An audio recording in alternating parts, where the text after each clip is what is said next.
Chinese lawmakers have adopted amendments to the constitution during the NPC's third plenary session. This is the first revision of the country's fundamental law in 14 years. One of the changes is to the presidential term, which NPC deputies have passed with an overwhelming yes. CGTN's Peng reports.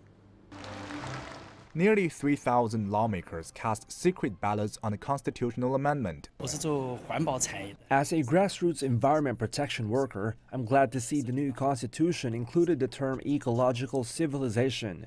It is a sign the country will pay more attention to this field. The newly amended constitution provides the necessary conditions for the long-term stability of our country. At a press briefing following the vote, a number of questions focus on the removal of the two-term limit for the president. Decision to scrap the term limits. Currently, China does not impose term limits on the CPC General Secretary or Military Commission Chairman. Officials say it is necessary to have the three posts served by one official at one time. It's a decision that comes after decades of exploration by the ruling Communist Party. If you look at the past 2 decades, having the three posts served by one person is not only effective, but also crucial for the country's long-term stability and an orderly power transition. This has reached consensus in the party and among the public. The deputies applauded when the voting started and ended, which shows the political, legal and social foundation of this amendment is solid. I don't think it will cause any problems. The Communist Party of China proposed the amendment last month. Lawmakers from across the country deliberated for nearly a week before voting on Sunday. In a panel discussion, Shanghai's party secretary Li Qiang said China does not have to keep comparing itself to the Western way of governance. China has been exploring its own path of development, which has proved to be successful. The country rose from a poorly industrialized country to the world's second-largest economy in just a few decades, largely because of the unique advantages of our political system. We're confident that the new constitution will help deliver an even better future.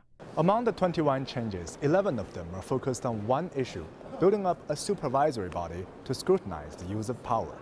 Since President Xi Jinping took office in 2013, the country launched a nationwide anti-corruption campaign. The spokesperson for the amendment's drafting team says establishing a supervisory commission is a step closer to make the fight more institutionalized. The point of the reform is to integrate all resources in the fight against corruption. It will coordinate different government departments to prevent and punish those who are corrupt. Following the approval of the constitutional amendment, legislators will cast their votes on China's supervision law later this month. Han Peng, CGTN, Beijing. Well, let's get you more now on China's political season. I'm joined live from Beijing by CGTN's Jane Keo. Jane, momentous decisions made in China at the weekend. How have people there been reacting to the constitutional amendments? Well, Karen, it certainly made headlines around the world and here in China too. 21 amendments to China's 1982 constitution. And of course, one of the issues that continues to draw a lot of attention is that of the scrapping of the presidential term limits. Of course, CGTN has been speaking to a number of people. Majority of them appear to be in support of this move by the NPC deputies. Most of them are, of course, the NPC deputies who took part in those amendments on Sunday. And like you heard there from the piece, they say that these changes are necessary to ensure that the country goes ahead in terms of development. There's continuity and stability in terms of development. And like you had one of the deputies saying there, that they've said that this country should not be compared with other parts of the world. This is a country that has been charting its own kind of a path in recent years that has seen it grow in the world, in the global arena.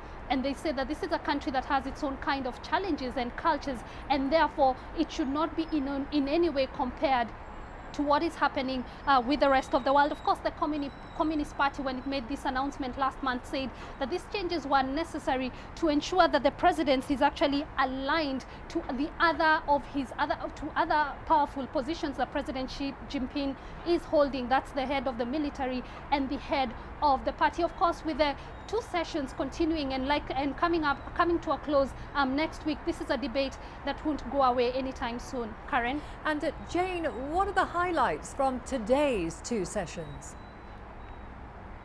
Well, today we had the NPC, which is the country's most powerful legislative body, give an overview on a wide range of issues, and among these was on pollution, which has been on the table. It has been up for discussions in recent years during the two sessions. It's still up for discussions during these two sessions, and the NPC deputies are saying that they're making progress to ensure that the environment is conserved, to ensure that the country has clean air. And the deputies say that they've so far formulated about 18 policies in the last 5 years to combat environmental issues, but they say that more still needs to be done. Karen?